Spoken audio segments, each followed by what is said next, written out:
Okay, this one is going to be all sideline positions. So we'll start with sideline principles, open gait, test and exercise, progressions, regressions. I'm going to get up into an oblique sit or low oblique onto an elbow and show how to work that. Oblique plank, we'll add some progressions and difficulty, and then we'll go into side bridging and how to extend and externally rotate that bottom hip.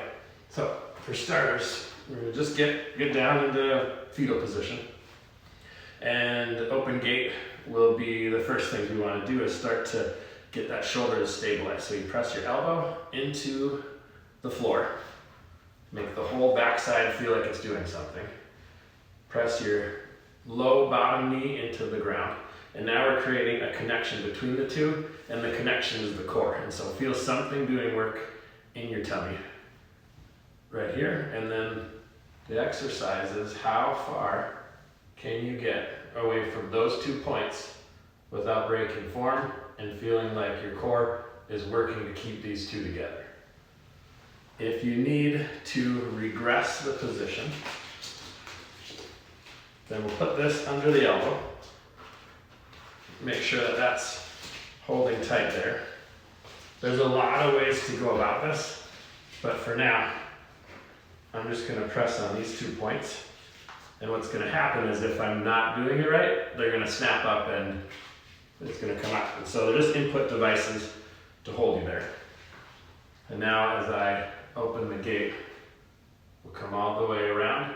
And then what can also happen is if you are doing well with the elbow, but the hips aren't working so hot, you can just go here and then go into more like a clamshell, but at least now we're creating the chain from knee to knee throughout the butt and the glutes. And so to advance the open gait move, we're going to go into oblique sitting. And so with this, the meat of your thumb is going to be your target area for setting your hand down. It's going to create the chain up the forearm through the back of your arm into the shoulder. And so we're going to do our rolling away with open gait, and then we're going to come up. Everything will be straight and stable. And then as you press your hand into the floor and your elbow down into the ground, you should feel your lat and something doing work right here. And here we can go for reps and coming down and coming back up. And then to add the next layer of difficulty, we'll go into oblique planking. And I'm just going to basically take away a point on the floor. So there's less for me to think about. Or there's more for me to think about, less for me to pin into the floor and create stability. So again, right here, everything's straight, elbow, hand pressed into the ground.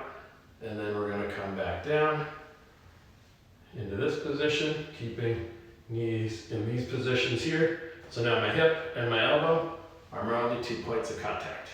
And there's oblique plank. If you're in a kind of intermediate zone and need some help, again, pulling like so will create the chain behind you through the back side of your back from hand to hand. And now getting into side bridging. And so just starting in this position. Again, press elbow down, make lat do work, act like there's hot coals underneath you where you're not going to slump over. In here, and then you're just going to pick your belt buckle up like it's going up an escalator. And we're going to lift it up, spread the knees apart. And the big problem patients have is they won't have full hip extension. So be able to press through, fully extend that bottom hip, and feel something in your butt cheek doing work. And once it's locked out, you'll feel it. And then we're just going to come down for reps, back into start position, and then open up. Again, if you need help, the band's here to move this more into a clamshell kind of exercise, and that'll help stabilize your hips all the way through the move. And that's sideline position. Another progression to sideline is going to be to essentially go into the next developmental position, which is crawling. And so we create a reaching kind of pattern.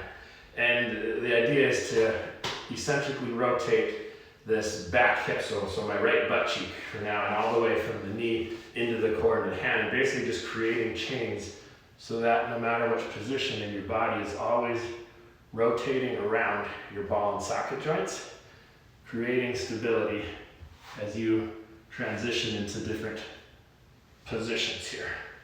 And so occasionally we'll do that with glute problems, hip stability problems, where it's still an issue being in an uprighted position. And so again, we'll get into that reach, and then come back, and that is the reach progression we require.